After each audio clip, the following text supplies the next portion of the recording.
today is Dr. Angelica Vecchio-Sadus.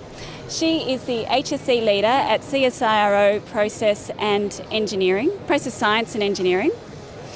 And she works her background's quite interesting because she does safety within CSIRO and also for international companies that they work with. And she's here to talk to us today about safety communication, some of the issues, what to do about it, and what's safety communication best practice. Welcome, Angelica. Thanks very much.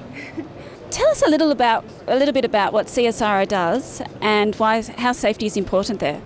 CSIRO is Australia's national science agency, a powerhouse of ideas and solutions across a number of areas including energy, health, agribusiness, IT and minerals and metals production. HSE is quite important to CSIRO because of our very broad health and safety risk profile, anywhere from chemicals and gases to plant and equipment, biological hazards. We've even got firearms, international travel, nanotechnology. The list is quite extensive, and hence HSE needs to be factored into everything we do so that we keep our people safe and they go home unharmed. Now, as a CSIRO member, you're in the unique position to learn from other companies what works and what doesn't in safety.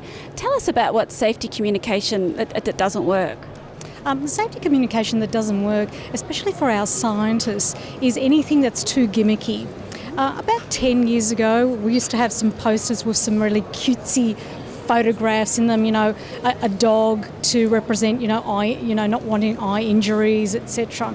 Now, over a period of time, the cutesiness has run its course, and now our scientists are looking for images and words that will more touch them, to appeal to the heart and minds of our scientists. And I know that when I put my safety communication together, especially when I send out emails, I'm quite conscious that, I need to grab their attention within, let's say, a small frame, in your emails. So I make sure that if I get the message across the first few lines, will they read it, won't they read it, and then will they continue to absorb what's there. So keep it succinct, keep it factual. And in terms of the posters that I was describing before, in recent years CSIRO has made up its own safety posters. We actually got a number of our young scientists to pose for health, safety, environment, and they're lovely photographs, and it's really good a showcase for our younger scientists adopting the safety message.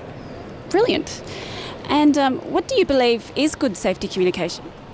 Clear communication, communication that doesn't mix messages, both negative. It's, you say, that's really great, but, ensuring that communication is sincere. When you've got especially training, you don't have the eyes glazing up into the heavens whenever someone says something. Be open to maybe a left field type of feedback that's given. Try and understand where the person is coming through. Get into their mind space to ensure that when the messages are delivered, do a bit of a road test. I know I always do. Get a little bit of a very critical audience, because at the end of the day, that very critical audience is going to be your big supporters. So that's just a few little tips. And CSIRO has got staff all around the world. How do you communicate safety to staff in such diverse locations? Well, most of our staff are actually in Australia, but CSIRO is becoming more a global enterprise. And we've got, for example, we've got a new Centre of Excellence in Chile. And so we've got not only a time barrier, we've got a language barrier too. We've got staff in Montpellier in France, and we do have staff that travel all over the world because of their science, whether it's to attend a conference or to carry out research, sometimes in the jungles of Borneo and in Indonesia. So the way that we communicate with them is, look, we're quite a technology-enabled organisation. We've just introduced iPads and iPhones, smart technology into our organisation, a lot more connected, because we've got a pretty extensive intranet that basically operates 24/7. Our staff can contact us there. And also in terms of the human factors, we have base contacts and call-in schedules, so we're always in touch with where our staff are. So to sum it all up, what would you say are important safety communication tips to keep in mind for all the safety managers out there? I think my tips is about the hearts and the minds, about making your message really clear.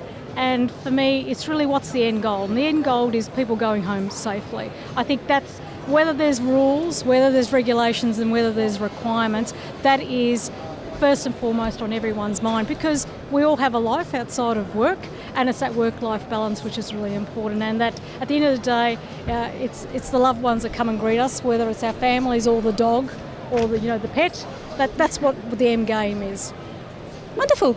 Well, thank you, Angelica, for being with us today. I'm sure there are some great tips that everyone can find very useful. Thank you.